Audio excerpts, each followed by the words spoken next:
A Lucimar Raquel Buzelato, de Iguatemi, Mato Grosso do Sul, me escreve e diz assim: Padre Fábio, boa noite. Preciso que o senhor me ajude numa interpretação bíblica, pois essa passagem tem chegado a mim com muita frequência. E não sei porquê, mexe muito comigo. Gostaria que o senhor me desse um direcionamento, um esclarecimento. É Êxodo, capítulo 3, versículo 1 a 6. E de maneira especial, este versículo. Tire as sandálias dos teus pés, porque o lugar em que te encontras é uma terra santa. Eu me arrepio sempre, padre, toda vez que ouço isto. Por favor, me responda para que eu possa acalmar meu coração e conduzi-lo da melhor maneira. Que Deus continue te abençoando cada vez mais. Admiro muito o seu projeto de vida. Fique na paz e um grande abraço. Lucimar, muito obrigado. A gente sabe que essa passagem, inclusive, já foi tema de muitas pregações, né? Eu gosto muito de citá-la também. É o momento em que Moisés está diante da sarça ardente, não é isso? É o momento em que ele tem essa epifania. O que é uma epifania? É uma manifestação do Senhor. Moisés está diante de uma sarça que arde sem se consumir, e ele escuta essa voz, dizendo a ele: retire as sandálias dos teus pés, porque este território é santo. Eu particularmente gosto muito dessa passagem para falar da dignidade humana. E pode ser que Deus esteja mexendo com você, Lucimar, por causa disso. É muito comum nos dias de hoje a gente se esquecer dessa dignidade. Eu sempre gosto de dizer, a dignidade humana é um fator determinante. Eu preciso tratar todas as pessoas a partir desta consciência. O outro tem uma dignidade que o pecado não retira, que os erros não retiram. Pode ofuscar, mas a dignidade humana está lá. Quando eu vejo um homem jogado numa sarjeta, ele está sendo negado na sua dignidade, mas ele não perdeu a dignidade. Ele está apenas negado. Eu gosto de dizer que essa dignidade é essa sacralidade, essa pertença, esse elo que me conecta ao sagrado, e que não há nenhuma realidade humana que possa fazer isso sair de mim. Mas muitas vezes, Lucimar, a gente pode escolher modos de vida que vão ofuscar essa sacralidade. Quando eu não me considero sagrado, e eu demonstro isso com o meu jeito de ser, com o meu jeito de falar, com o meu jeito de me vestir, com o meu jeito de me portar. Já observou que as atitudes humanas, elas nos revelam. Então, quando eu vivo, quando eu falo, quando eu brinco, quando eu ajo, quando eu trato, estou no meu trato com as pessoas, eu estou demonstrando se eu acredito ou não nessa sacralidade.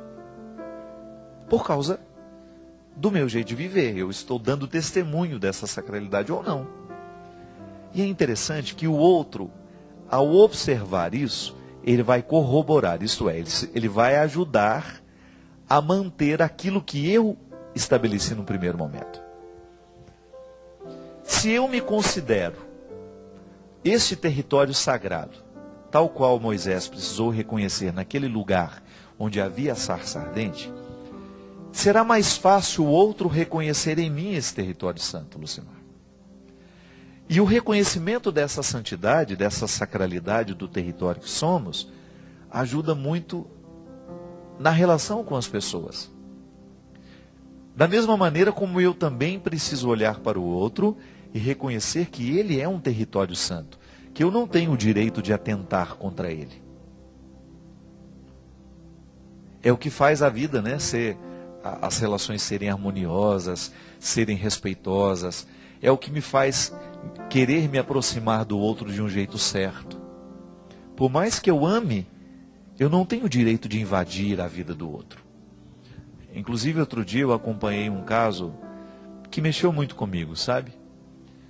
Um rapaz foi invadido na sua privacidade e algumas coisas que eram próprias dos segredos dele, que não cabe a mim julgar aqueles segredos, Não cabe a mim dizer se estava certo ou não ele esconder. É a vida dele. Cada um sabe o quão está encorajado para contar os seus segredos ao outro, não é verdade? O Christian tem os segredos dele, ele tem a vida pessoal dele, e ele fala disso a quem ele quer. Eu não tenho direito de invadir a sua vida. E naquele caso, esse rapaz foi invadido. Também o outro, sem achar que estava fazendo mal, que eu também não acredito na maldade de quem fez isso. Apenas fez, infelizmente sem pensar muito. E aquele rapaz estava tão desolado, gente, porque a vida dele foi exposta de um jeito que ele não queria. Ele não tinha planejado que fosse exposto daquele jeito, daquela forma. E aquilo me fez pensar tanto, gente. Aquilo me fez pensar tanto na sacralidade do outro, no direito que o outro tem de se reservar e de dizer o que precisa dizer só na hora que ele estiver preparado para isso. Que por mais santa que seja a minha intenção, eu não tenho o direito de invadir a vida do outro, porque às vezes isso pode provocar a morte do outro. Na tentativa de ajudar, às vezes nós causamos um caos ainda pior do que aquele que ele já enfrenta e tenta esconder. E às vezes, Lucimar, nós fazemos isso. Às vezes nós entramos no território do outro e nós esquecemos que aquilo para ele é santo, que aquilo para ele é sagrado. Eu tiro como exemplo uma coisa muito simples que aconteceu comigo há muitos anos atrás. Eu ainda era seminarista. E eu me lembro que me incomodava muito ver a Bíblia da minha mãe cheia de coisa. Era tanto papel, Cristian, era tanto papel, tanto papel. Parecia um baú a Bíblia dela. Se a Bíblia tinha essa espessura, a da minha mãe tinha isso aqui, pelo tanto de coisa que ela colocava. Era oração disso, era foto daquilo, e tinha umas folhinhas assim pequenininhas, tinha papel de bala. E eu me lembro que eu falei assim, mãe, pelo amor de Deus, essa Bíblia da senhora está precisando de uma limpeza. E ela me olhou assim meio assustada, como se estivesse, oh meu Deus, que limpeza será essa que ele está falando, né? E aí, porque me ama, e ela não quis me contrariar muito naquela hora, né? Eu acho que ela foi, então vamos ver o que a gente pode tirar daí.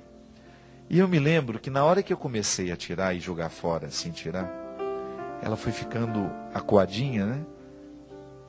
E eu me lembro que eu tirei um papelzinho de bala, que aí ela virou e falou assim, não, pelo amor de Deus, esse papelzinho de bala eu recebi num dia que eu fui te visitar no seminário. Paulinho que deu a ela.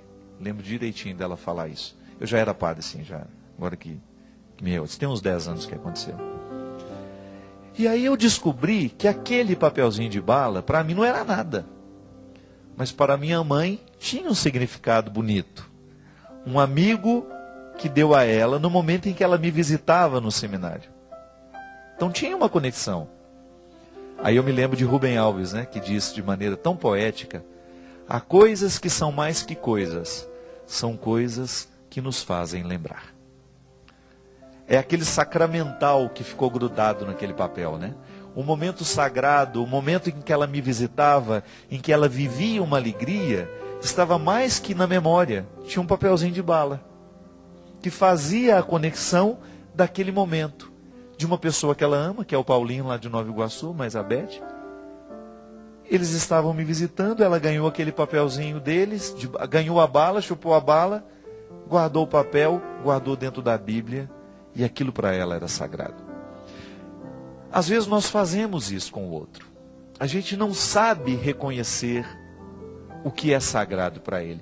E às vezes nós consideramos que pode ser uma bobagem, que pode ser um excesso, e não, para ele aquilo tem significado.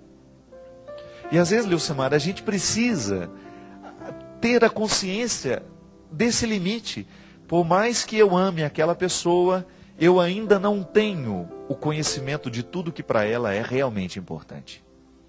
E a vida vai nos dar a oportunidade de conviver, de estar juntos, para que a gente possa descobrir um pouco, né? O que é sagrado para o outro, o que eu tenho direito de invadir e o que eu não tenho direito de invadir. Porque uma coisa é certa, minha gente, o amor não nos autoriza tudo. É seu filho. Mas o amor que você tem por Ele não lhe autoriza a invadir tudo. Há coisas que pertencem ao seu filho, que Ele vai dizer a você na hora que Ele estiver preparado para isso, que Ele vai dizer a você se Ele quiser.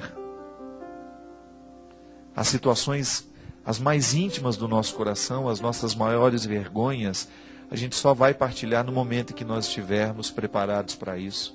O que você, mãe, pode fazer é, se você desconfia que seu filho tem algo a lhe dizer de muito importante, prepare a confiança. Porque não é arrancando a porta do quarto dele, não é arrancando a senha da internet dele, não é arrancando as portas do guarda-roupa, que você vai arrancar os segredos do seu filho. Segredos sagrados não se arrancam na pancada, na violência. Segredo sagrado se conquista na confiança. E depois de conquistado esse direito, é amar como se fosse o último dia da vida. Por mais que aquilo lhe entristeça, por mais que aquilo lhe deixe acabrunhado, entristecido, não é verdade? Então pode ser, minha filha, que essa passagem esteja mexendo com você, porque você esteja carecendo de reconhecer essa sacralidade que você é e também reconhecer a sacralidade do outro. E nós, que não fizemos a pergunta, de alguma forma podemos tocar isso também, né? Como é que você lida com aquilo que é sagrado para você? Como é que você lida com aquilo que é sagrado para o outro? Como é que você está cuidando desse território santo que é você? E como é que você está cuidando e interpretando o território santo que é o outro? Nós vamos para um rápido intervalo e a gente volta já já com o programa de Direção Espiritual.